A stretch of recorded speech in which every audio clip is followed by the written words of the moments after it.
Bienvenido a nuestro devocional de hoy. Muy buenos días. Gracias por conectarse, gracias por ser parte de esta comunidad que estamos buscando compartir la palabra de Dios, ser un momento edificante durante el día, traer los principios de la palabra de Dios para ustedes. Este devocional es un devocional que hacemos todos los días de lunes a viernes, desde las 9 a 9:30 hora chilena. Hemos venido ya estudiando la vida de Elías, hemos estudiado ya que él se paró frente a Acab para decirle lo que Dios había puesto en su corazón. No iba a haber más lluvia. Y como dijimos, esto fue un desafío abierto al dios pagano Baal, porque él era considerado el dios del tiempo, de la lluvia, de las tormentas. Él era considerado el dueño, él manejaba todo esto. Entonces decir que no iba a llover por palabra de Elías, no iba a llover por mandato de Dios, bajo la palabra de Elías, era un desafío abierto. ¿Y qué es lo que ocurre? Elías se presenta delante de Acab, le dice lo que va a ocurrir, pero luego en vez de quedarse arengando al pueblo, empujando al pueblo, levantando manifestaciones contra Acab y el dios Baal, Dios le ordena a Elías que se esconda. Vamos a leer Primera de Reyes capítulo 17, Primera de Reyes capítulo 17, verso del 1 en adelante. Entonces Elías Tisbita, que era de los moradores de Galaad, dijo a Acab: vive Jehová Dios de Israel, en cuya presencia estoy, que no habrá lluvia ni rocío en estos años, sino por mi palabra. Y vino a él palabra de Jehová diciendo: apártate de aquí y vuélvete al oriente y escóndete en el arroyo de Querit, que está al frente al Jordán. Beberás del arroyo, y yo he mandado a los cuervos que te den allí de comer. Y él fue e hizo conforme a la palabra de Jehová, pues se fue y vivió junto al arroyo de Querit, que está frente al Jordán. Y los cuervos le traían pan y carne por la mañana, y pan y carne por la tarde, y bebía del arroyo. Pasados algunos días se secó el arroyo, porque no había llovido sobre la tierra.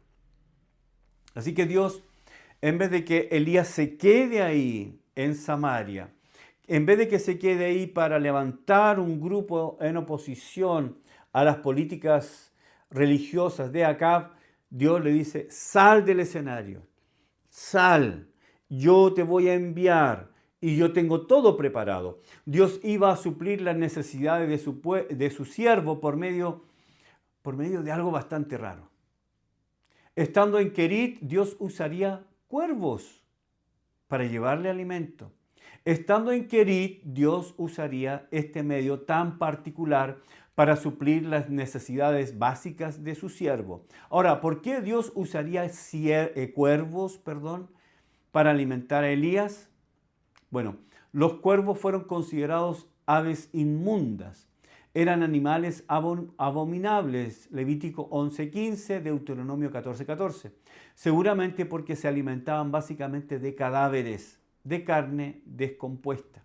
Así que de ahí tienen esa mala fama y tal vez por eso fueron considerados aves inmundas. Tal vez es una forma. ¿Por qué Dios escogió cuervos? Seguramente es una forma divina de decirnos que toda la creación está sujeta a Dios. Cada ser vivo le obedece. Cada integrante de lo creado en este universo está sujeto a Dios. También es una forma de enseñarnos que Dios es capaz de usar aún a los más indignos.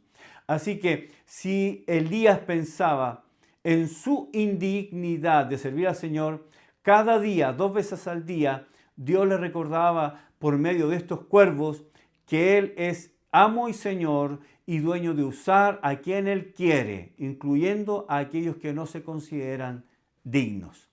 Fue allí junto al arroyo donde Elías aprendió que Dios obra a través de instrumentos débiles, oscuros, para hacer su obra por Él.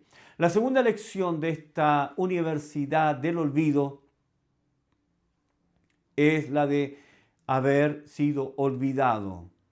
Un tiempo de aislamiento, soledad y postergación siempre es necesario para quien es usado por Dios. Moisés cambió los lujos y comodidades de palacio egipcio por el inclemente desierto. José pasó cerca de 13 años en la cárcel por un delito que no cometió. El apóstol Pablo, después de su conversión, pasó 3 años en Arabia mientras era preparado por Dios para convertirse en el mensajero del Evangelio. Escucha lo que dice Eclesiastés 11:5. Como tú no sabes cuál es el camino del viento y cómo crecen los huesos en el vientre de la mujer encinta, así ignoras la obra de Dios, el cual hace todas las cosas. ¿Qué es lo que está diciendo? ¿Qué es lo que está diciendo? Que ignoramos la manera en que Dios hace lo que tiene que hacer. La verdad es que no sabemos todo lo que Dios está haciendo en medio de situaciones de nuestra vida. La primera impresión es sentirnos olvidados por Dios, por Él, sentirnos postergados en el plan divino. Y este es un aguijón contra el que muchos creyentes han tenido que luchar. Cuando vienen situaciones difíciles a nuestra vida que no entendemos, situaciones que sufrimos, situaciones que nos hacen aislarnos, ser olvidados por gente, eso es Dios enviándonos a la universidad del olvido. Ahora Elías está escondido, seguro, protegido, pero aislado, pero con el sentimiento de haber sido olvidado por Dios, seguramente. Charles Swindoll, de nuevo, citando a A.W. Tozer, dice lo siguiente: es dudoso que Dios pueda bendecir grandemente a un hombre si antes no lo ha herido profundamente. Cuanto más profunda es la herida, cuanto mayor es su utilidad. Qué bueno lo que dice Tozer. Verso 17. Pasados algunos días se secó el arroyo porque no había llovido sobre la tierra. Elías ahora está experimentando necesidad. Experimenta también la privación, experimenta el olvido. Dios lo ha enviado a Querit y hasta ese momento, le había provisto de todo. Pero ahora el arroyo se seca, lo dice el verso 7. El arroyo de Querit, que lo mantuvo por todo este tiempo, ahora se ha secado. Bueno, y obvio, puesto que el mismo Elías había dicho que no iba a haber lluvia ni rocío. Por lo tanto, el arroyo pequeño y todo se ha secado.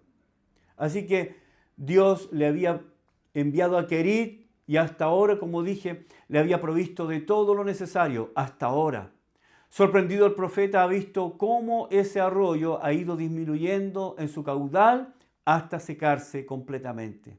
Poco a poco, día a día, Elías podía ver cómo el torrente era menor al día anterior y menor al día anterior hasta que finalmente se seca. Qué triste. Qué desesperanzador. Ahora la provisión divina ha cesado. ¿Qué podemos hacer? ¿Qué podemos pensar?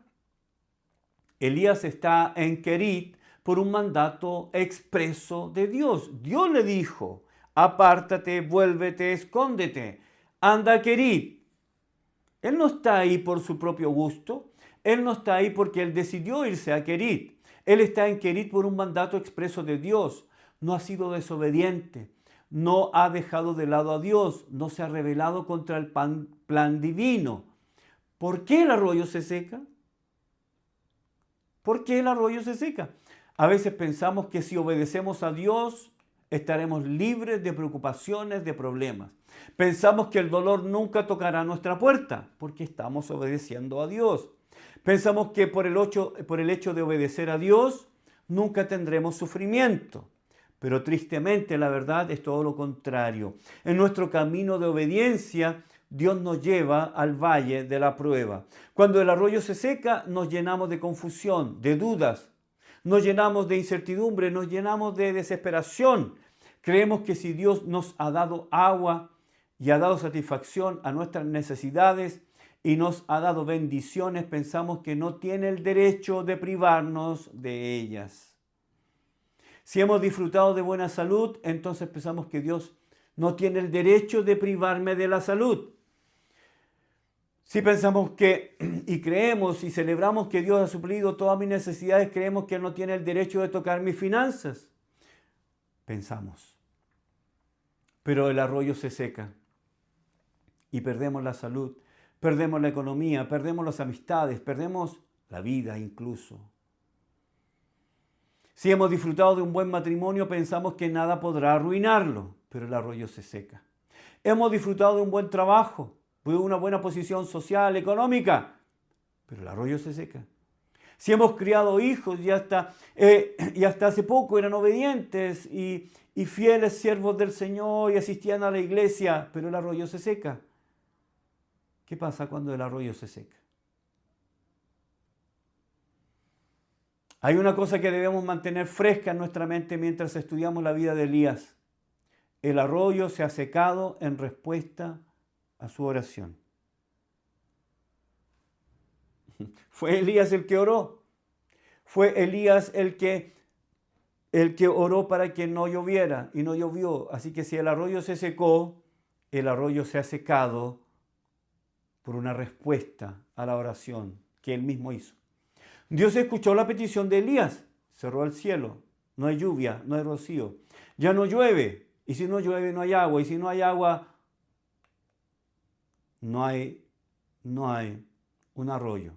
La pregunta es cómo podemos mantener la vida. ¿Cómo?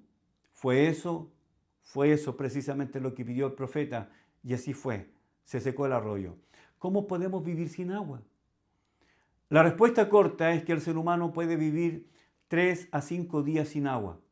A partir de un determinado momento, el cuerpo sería incapaz de realizar sus funciones básicas debido a la falta de agua. Hermanos, la adversidad en muchos casos es la respuesta a nuestras oraciones. Recién hablaba con una hermana antes de venir acá a grabar. Su hija ha presentado una enfermedad autoinmune, lo ha pasado mal, estuvo hospitalizada, se ha mirado con su esposo a la cara, ¿qué está pasando? ¿Qué está pasando? ¿Qué está pasando? Nuestra hija está en esta situación. Pero luego ella me dijo, pero mi hija por esto se ha acercado más al Señor y creo que lo que está pasando es una respuesta a nuestra oración. Es lo mismo que pasa con Elías. Él ha pedido que no llueva y no está lloviendo, no hay rocío. Entonces muchas veces la adversidad es una respuesta de Dios a nuestras oraciones. Cuando le pedimos a Dios que nos cambie, que nos haga madurar, cuando le pedimos a Dios que nos haga más a su imagen, contesta con adversidad, porque es ahí, en medio del dolor, que el creyente crece. La adversidad nos lleva a un lugar donde estamos escondidos y Dios nos encuentra allí y lo convierte en un lugar donde buscamos y lo encontramos. Es el lugar donde nosotros podemos crecer. Es un gimnasio. Es posible que usted esté aquí esta mañana y el mensaje esté dirigido a usted. Está en un momento de su vida en que parece que Dios lo ha olvidado y lo ha enviado a una habitación sin ventanas, oscura, y ha cerrado la puerta y no hay modo de salir. En ese mismo momento estás sentado junto al arroyo que se está secando y en medio de todo puedes identificarte con Elías.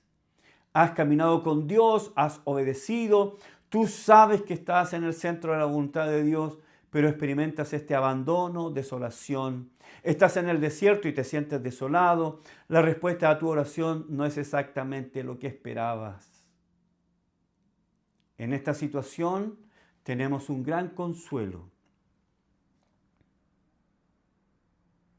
Tenemos un gran consuelo. Dios está con nosotros y tiene un plan y lo está llevando a cabo. Porque quiero decirle, hermanos, Dios no desperdicia nada. Dios no desperdicia ninguna situación.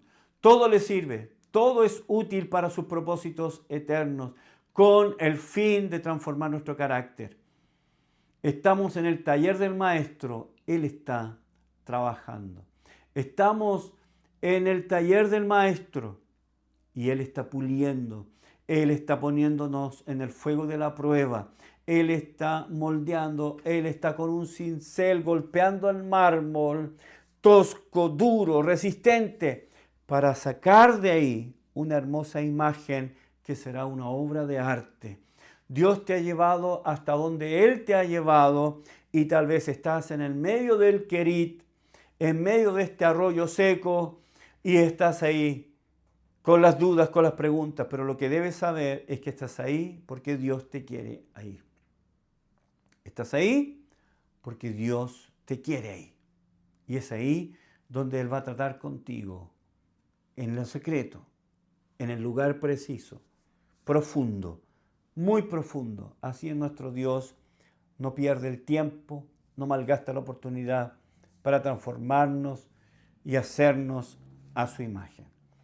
Que Dios les bendiga. Muchas gracias por acompañarme en el devocional de hoy. Les mando un gran abrazo, un gran saludo. Que tengan un hermoso fin de semana santo. Que Dios les bendiga.